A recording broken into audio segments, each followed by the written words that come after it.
బంకర్లు అంటే ఒకప్పుడు మందపాటి ఇంతెంత మందపు సిమెంట్‌తో కట్టేటటువంటిది. దాంట్లో ఉంటే గనక పైన బాంబులేసినా గూడా పేలకుండా ఉంటది అన్నటువంటిదనమాట. అయితే ఈ బంకర్లు తొలినాళ్లలో అట్లయితే ఆ తర్వాత ఇరాను, ఈ అరబ్ దేశాలు కాకుండా ఇరాన్ గావచ్చు ఇట్లాంటి దేశాలు ఆహ్, ప పాలస్తీనా వీళ్ళందరూ సృష్టించిన బంకర్లు వేరు. ఏకంగా సొరంగ మార్గాల్ని బంకర్లుగా కట్టేశారు. అంటే అక్కడ కొండలను గూడా తొలిచి సొరంగాలు కట్టేశారు. వాటిటి లోపల అణ్వస్త్రాలను పెడుతున్నారు.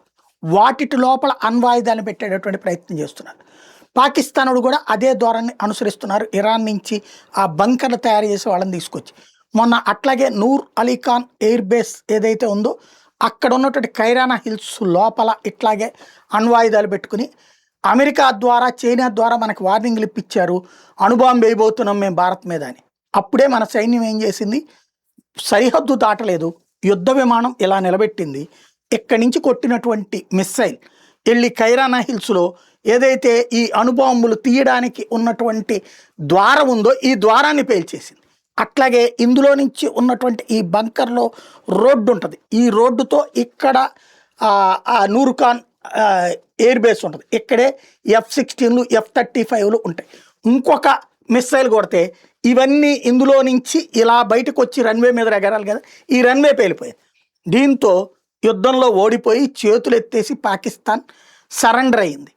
అమెరికా వాడితో చెప్పించుకుని ఆపించుకుందామంటే నువ్వొచ్చి చెప్తే తప్పించి నేను ఆపను అని చెప్పింది భారత్. అప్పుడు వాళ్ళ డీజీసీఓ వచ్చి మన డీజీసీఓని అడిగితే అప్పుడు యుద్ధం ఆపాం. ఇది నాడు జరిగినటువంటిది. ఇది ఇప్పుడు ఎందుకు చెప్పాల్సి వస్తుందంటే మొన్న ఈ మధ్యన ఒకసారి మనం గుర్తుకు తెచ్చుకుంటే ఇరాన్‌లో అణుస్థావరాలను పేల్చడానికి ఇజ్రాయెల్ దగ్గర బంకర్ బస్టర్ బాంబులు చాలలేదు దానికి. ఎందుకంటే వాళ్ళ దగ్గర ఉన్న బాంబుల కెపాసిటీ కంటే అడుగునుంది. మనకు ఆ మధ్యన బాలాకోట్‌లో రైడ్స్ చేయడానికి మనకి బంకర్ బస్టర్ బాంబులు ఇజ్రాయెల్ ఇచ్చింది. మనం సక్సెస్‌ఫుల్‌గా చేసాం. కానీ అంతకంటే లోతుకు పెట్టుకుందనమాట ఇరాన్. దాంతో దాని దగ్గర వల్ల కాక వేల కిలోల బరువైనటువంటి అతి పెద్దదైనటువంటి బంకర్ బస్టర్ బాంబుల్ని అమెరికాకు సంబంధించినటువంటి B-2 బాంబర్ల ద్వారా తీసుకొచ్చి వేసింది అది. అయినా అంతకంటే లోపల ఉంది అన్నటువంటి విషయం తెలిసింది. ఆ యుద్ధపు పరిజ్ఞానంతో భారతదేశం ఇప్పుడు కొత్త కాన్సెప్ట్ తీసుకుంది. అగ్ని-1, అగ్ని-2, అగ్ని-3, అగ్ని-4 ఇవి భూమి మీద నుంచి గాల్లోకి, భూమి మీద నుంచి నీళ్ళల్లోకి, భూమి మీద నుంచి భూమి మీదకి. అలాగే నీళ్లలో నుంచి భూమి మీదకి, నీళ్లలో నుంచి గాల్లోకి ఇట్లాగా ఆ త్రివిధ వర్గాల్లోకి పనిచేసేటటువంటి అగ్ని క్షిపణులు 1, 2, 3, 4 అయిపోయినాయి. ఇప్పుడు అగ్ని-5 వచ్చేటప్పటికి దాని లాంగ్ రేంజ్‌ని తగ్గించి కెపాసిటీని పెంచి తయారు చేశారు DRDO.